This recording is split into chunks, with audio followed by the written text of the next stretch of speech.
Voilà, bonjour, nous sommes à Dax au 8e journée de week-end de la liberté, organisée par le cercle Frédéric Bastiat. Déjà, nous retrouvons Jean Bouébène, que nous avions déjà vu l'an dernier, qui est un personnage essentiel de cette aventure, parce que d'abord il a une personnalité importante, et c'est un homme jovial et sympathique, qui prend souvent la parole, qui a beaucoup de choses à dire et qui a un parcours très particulier puisqu'il a été dans les douanes françaises à un très haut niveau au moment où s'est construit l'Europe et au moment où les douanes donc ont dû s'organiser avec les autres douanes des autres pays d'Europe, et donc il a travaillé énormément avec les différents ministres ou personnages essentiels qui ont créé l'Europe en son temps. Alors, nous voyons là parce que, évidemment, Jean Bouébène écrit beaucoup. Voilà, il ne fait pas que parler, il écrit beaucoup. Alors, ce dont je vous parlais sur le rôle des douanes, oui, il est actuellement en train de préparer un document qui s'appelle, un ouvrage qui s'appelle Le libéralisme, son évolution, un grand libéral gascon, Frédéric Bastiat, le rôle des douanes dans ce domaine. Voilà. Donc, Jean est libéral. Il est évidemment très attaché à Bastiat, qui est un Landais. Et on va parler aujourd'hui des deux livres que j'ai sous la main. Le premier que je trouve très joli, qui s'appelle Dax, Bayonne, Anglet, Biarritz, pays de Seignoux. Donc c'est un livre d'histoire autour de l'Adour. C'est ça. Alors, on peut se tutoyer? Ah, bien sûr. Alors, explique-moi, Jean, un petit peu ce qu'il y a dans ce livre. Qu'est-ce que les gens vont y trouver? Ils vont pouvoir acheter ce livre sur Amazon. Qu'est-ce qu'ils vont trouver? C'est vraiment le cœur du Pays Basque et de la Gascogne. Alors, raconte-nous ça un peu. Ça. Oui, tu as tout à fait raison. Ce livre, je l'ai écrit parce que pas mal d'entrepreneurs de la région m'ont demandé de mettre un peu ma plume à leur disposition, de manière à activer l'esprit d'entreprise en Aquitaine, et donc de mettre aussi cet esprit d'entreprise qui leur est propre aussi au service, n'est-ce pas, non seulement du commerce local et des entreprises locales, mais également de montrer le rattachement et l'intérêt des entreprises de la région à travailler avec les entreprises qui sont surtout de l'autre côté du versant pyrénéen. Ça veut dire notamment la communauté autonome basque, puisque aujourd'hui nous avons une euro-région avec la communauté autonome basque. Ça veut dire que c'est une nouvelle organisation européenne qui a été mise en place pour rapprocher précisément les entreprises et les politiques des deux côtés des Pyrénées. Ici on peut parler de la Nouvelle-Aquitaine, gérée par M. Rousset, notre président, avec la communauté autonome basque qui est gérée par M. Urculu, que je connais bien, et aussi avec la Navarre. Pourquoi ce type... La Navarre, c'est plus... C'est un peu plus, oui, c'est un peu plus bien. Pourquoi ce type de relation? Eh bien, tout simplement parce qu'on se rend compte, nous, locaux, que si Paris existe, certes, mais le sud aquitain existe également, et qu'il faut donc que l'intérêt des sudistes, que je qualifierais plutôt impropre, eh bien, leur intérêt, c'est aussi d'avoir des accords préférentiels en matière politique, mais surtout de business, de commerce, avec l'autre versant des Pyrénées, qui en les nordistes. Les nordistes. C'est le rapprochement des sudistes et des nordistes. Voilà. Qui ont donc communauté autonome basque, Navarre, bien sûr, l'Aragon et donc Barcelone. C'est un gros morceau, ça, de l'Espagne. Voilà. Et nous, on travaille bien sûr aussi avec les Midi-Pyrénées, qui englobent aujourd'hui, bien sûr, jusqu'à Montpellier, n'est-ce pas? Absolument, oui. Voilà. C'est la nouvelle réorganisation. Jusqu'à Nîmes. Jusqu'à Nîmes, une nouvelle réorganisation qui date donc du gouvernement précédent. Et donc, ces rapprochements-là montrent qu'une communauté, au sens large du terme, qui a été mise en place, peut parfaitement aussi s'autogérer, bien sûr, et générer également, non seulement des bénéfices, mais aussi des entreprises qui sont à même de résorber en partie le chômage. Car il faut savoir... D'accord. Dans cet ouvrage, donc, on comprend que tu expliques les liaisons de ces différentes morceaux de territoire à travers l'axe de l'Adour. C'est ça l'histoire. Et tu l'expliques dans le temps, ou c'est uniquement contemporain ou dans le temps.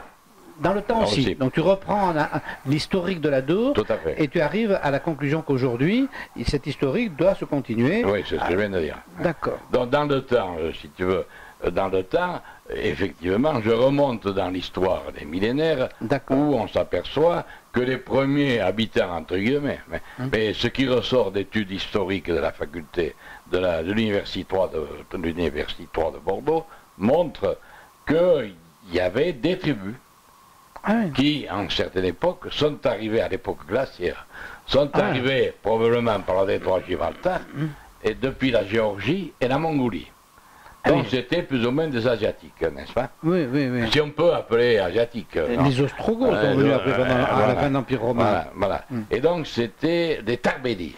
Il y avait 6 tribus que les historiens ont appelées Tarbélis. Ces gens-là, n'est-ce pas, se sont implantés le long de l'Adour. Probablement depuis les Pyrénées, jusqu'à la mouchure qui n'était pas à Tarnos à l'époque, mais qui était à Cabreton. Ah, c'était plus haut? C'était plus haut. C'était 20 km plus haut. Ah oui, c'est beaucoup? Voilà, c'est beaucoup. Qu'est-ce qui s'est passé? Alors, je vais l'écrire. Alors, c'est ça. Donc, si vous voulez, ils se sont installés là. Et puis, au fil du temps, alors c'était des gens qui parlaient ce qu'on appelle du proto-basque, c'est-à-dire un idiome que, petit à petit, a évolué, bien sûr. Et qui est devenu, qu'on appelait le Vascon, parce que les Arabes eux-mêmes appelaient ce territoire qui dépendait donc qui dépendait en fait de l'Espagne, à ce moment-là, de l'Espagne. Les Arabes géraient tout ce territoire depuis le sud de l'Espagne, ce territoire qui, selon la carte qui est là, comprenait non seulement Bordeaux, mais Dax, Bayonne qui n'existait pas, mais enfin Bayonne, et s'étendait non seulement au Pays Basque, mais aussi à la Galice. Donc c'était un territoire énorme. Ah oui, la Galice, qui dépendait du califat de Cordoue. Dans le califat de Cordoue, gérait pratiquement jusqu'à Bordeaux. Ce qui peut expliquer après l'histoire de France autour de Charles Martel qui a arrêté les morts à Poitiers. Ils y étaient déjà. Ils y étaient déjà. En fait, et donc ce sont les historiens arabes qui ont reconstitué cette carte que l'Université de Bordeaux a officialisée, qui est dans le bouquin, dont les gens peuvent voir. Et donc le basque viendrait de ces tribus, parce que le basque c'est une langue qui est accrochée à aucune. Qui est accrochée à aucune. Oui, voilà. Donc elle viendrait de ces tribus. De ces tribus, les Tarbélis, qu'on appelait les Tarbélis, qui avaient franchi à l'époque glaciaire, donc à pied, le 3 Gibraltar. Citroën. D'accord. D'accord. C'était dans des géorgiens. Et alors, ce qu'il y a de c'est pas paradoxal, mais des études faites, par exemple, par un de mes vieux amis qui est parti, hélas, qui est décédé, Jean Richelard, n'est-ce pas, qui a refait le barthoua, c'est-à-dire le basque moderne, n'est-ce pas? Eh bien, d'après ses études qu'il a reconstituées, il s'avérerait que le basque, même actuellement, a quand même quelques consonances, quelques voyelles peut-être qui se rapprochent du géorgien, n'est-ce pas? Et le géorgien qui lui-même a été envahi par d'autres tribus, bien sûr. Il a été repoussé, c'est l'histoire des Visigoths, ils ont été repoussés par les Huns, et ils sont arrivés, ils ont franchi difficilement la frontière romaine, et puis après ils sont répandus effectivement en Espagne. Ça, alors je vais te raconter un truc amusant, je ne sais pas si tu peux le mettre. Mais donc un jour que j'étais avec mon ami Jean-Henri Tchelard, n'est-ce pas, nous étions à Bilbao, à l'université du Pays Basque, la langue basque. Et donc, nous amusions, et puis je lui dis, tiens, Jean, j'ai eu l'occasion d'aller à Moscou, et j'ai vu Staline. Et tu vois, ton profil. Et je lui ai sorti une photo, regarde, de le profil de Staline. Et moi, de cet homme, n'est-ce pas, chrétien au-delà de tout, qui s'est ému, il m'a dit, mais Jean, j'ai dit, mais oui, mais Staline lui-même n'est-ce pas, a été élevé dans des séminaires. Oui, c'est un homme il a qui- été pris sous la tutelle du curé, mais enfin, il n'a pas fait des études formidables. Hein. C'était un gangster. C'est hein. pour l'histoire. Oui, C'est pour l'histoire. c'est pour l'histoire. Alors, donc, Jean, donc ça c'est tout à fait intéressant. Donc il y a une entité C'est ça. humaine et économique qui est là autour de C'est cette ça. Adour depuis longtemps. Depuis très longtemps. Et donc aujourd'hui, tu considères qu'elle peut... Mais tu veux quand même pas l'indépendance comme les Catalans. Je considère qu'il faudrait une certaine autonomie. Ah, Oui, ça veut dire que Une la autonomie. région, n'est-ce pas, qui donc, depuis quelques années... et cette région a les moyens d'avoir une autonomie. Ah, tout à fait, Il y a tout une à vraie fait. richesse. Mais la richesse, on l'a déjà dans le Pays Basque Sud. C'est la communauté autonome basque, n'est-ce pas? Et nous-mêmes, nous avons dégagé l'an dernier un excédent de 2 milliards 100 d'excédent commercial que si nous l'avions gardé comme font nos voisins basques, nous aurions pu le réinvestir dans des infrastructures, Mais bien dans sûr, l'industrie, alors que c'est parti à Paris et ça a continué à entraîner le tournoi des Danaïdes, n'est-ce pas, Mais que que nous nous connaissons connaissons. aujourd'hui. Oui, On le d'accord. connaissait D'accord, aujourd'hui. d'accord, ouais. Donc on peut dire que, en fait, certaines régions, comme certaines communautés, comme certains landes allemands, sont quand même mieux gérées que ce qu'aujourd'hui, Oui, par oui, des oui. élites qui, Oui, depuis oui, Paris, oui, oui. dictent les lois qu'elles Oui. ne connaissent pas, ou qu'elles appliquent mal. Voilà. D'accord. Alors l'autre ouvrage que tu me montres, ça s'appelle... Alors là, on revient dans ton métier, Ouais, voilà.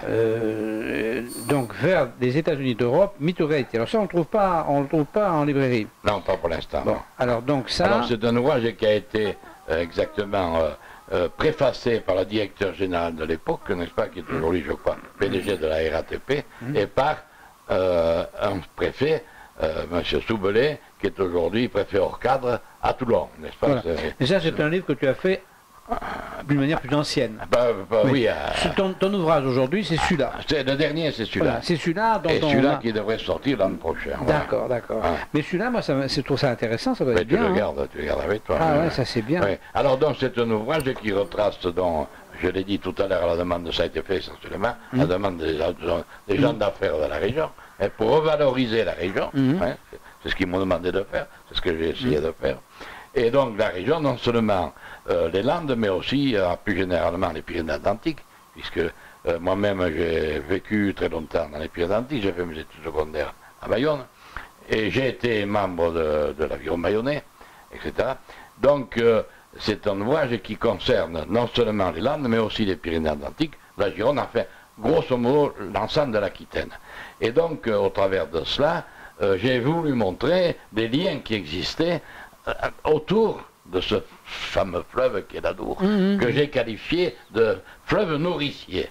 Oui, Fleuve oui, oui. nourricier, pourquoi? Parce que mon grand-père m'a toujours dit, Jean, avec l'Adour, nous ne crèverons jamais de faim, n'est-ce pas? Ouais. Nous avons connu l'occupation, mais malgré tout, mon grand-père allait à la pêche, etc. Ah, Je c'est sûr. décris les pêches de l'époque, on avait toujours des non, mais poissons.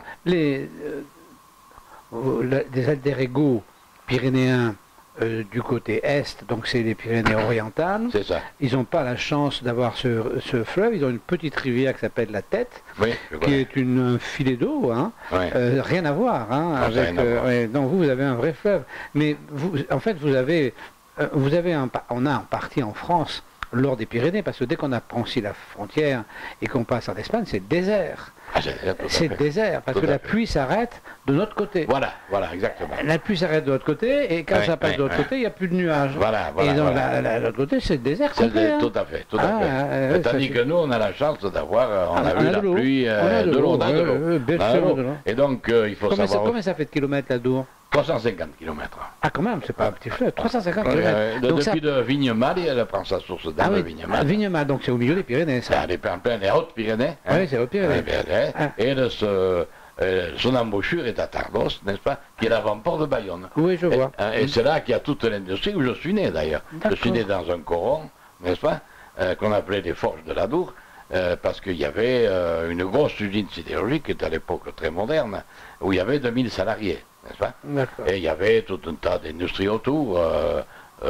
Péchinet, Ugine, Kuhlmann, enfin. Hein. Donc il y avait 10 000 salariés de Tarmos à Bayonne. Ça veut dire sur 5 km, il y avait 10 000 salariés. Ah. Ce qui aujourd'hui, enfin Tarmos, il y a quand même 8 000 salariés, mais parce que nous avons l'aéronautique aussi. Oui. un turboméca, Vous avez le Dassault, tourisme aussi etc. quand même, c'est important le tourisme. Ah oui, le tourisme, mais je veux dire, c'est très important, c'est vrai, mais les 8000 salariés ne sont pas des gens qui travaillent dans le tourisme, c'est des gens qui travaillent dans l'industrie. Dans l'industrie, on est bien enfin, l'industrie ou les dockers, etc. D'accord. Jean, alors, ce qu'on va, puisque donc on a vu tout ça, c'est tout à fait intéressant. On va dire un petit mot de, puisqu'on est le week-end est presque terminé, enfin il reste encore demain la matinée. On va échanger sur ce week-end quand même. On dit que c'est le 8e. Moi, je pense que c'est un tournant important parce que c'était vraiment bien quand même. Hein. Le niveau intellectuel, je ne sais pas ce que tu en penses, le niveau intellectuel des exposants cette année, c'était quand même drôlement... Oui. C'était fort. C'est ça, c'est ce qu'on disait tout à l'heure, d'ailleurs, avec toi et d'autres personnes. C'est le... Enfin, j'en ai fait que 5 ou 6. Hein, mais c'est le premier où j'ai rencontré des gens d'un tel niveau. Oui, moi je suis d'accord avec toi. Ouais. Il y a eu de brillants exposés, on n'est pas être toujours d'accord avec eux, mais c'était des gens qui connaissaient leur dossier. Oui, c'est vrai, c'était bien. D'ailleurs, les interventions ont été intéressantes. Voilà. Et on remarque d'ailleurs que plus le conférencier est intéressant, plus... il y a des questions. Ouais, les questions sont intéressantes, voilà, c'est drôle. Hein, oui, mais c'est lié. Si tu mets, un conférencier de Tartignol et puis tu as des questions complètement bidons. Voilà, c'est ça. Ce qui n'était pas le cas cette fois-ci. C'est pas du tout le cas. On a eu, comment dirais-je, une réunion de qualité. Absolument. Voilà. Et en plus, donc, des repas de bonne qualité. Et des repas, j'étais... On est heureux. On est heureux. Ce soir, nous sommes tous les deux heureux. C'est pour ça que nous allons boire l'apéritif aussi ensemble tout à l'heure. Parce que ça a été quelque chose de très grande qualité. Voilà. Bon, eh bien, écoutez, nous allons quitter nos amis. Eh bien, merci Jean, et puis à l'année prochaine. Merci à toi, cher ami, et voilà, peut-être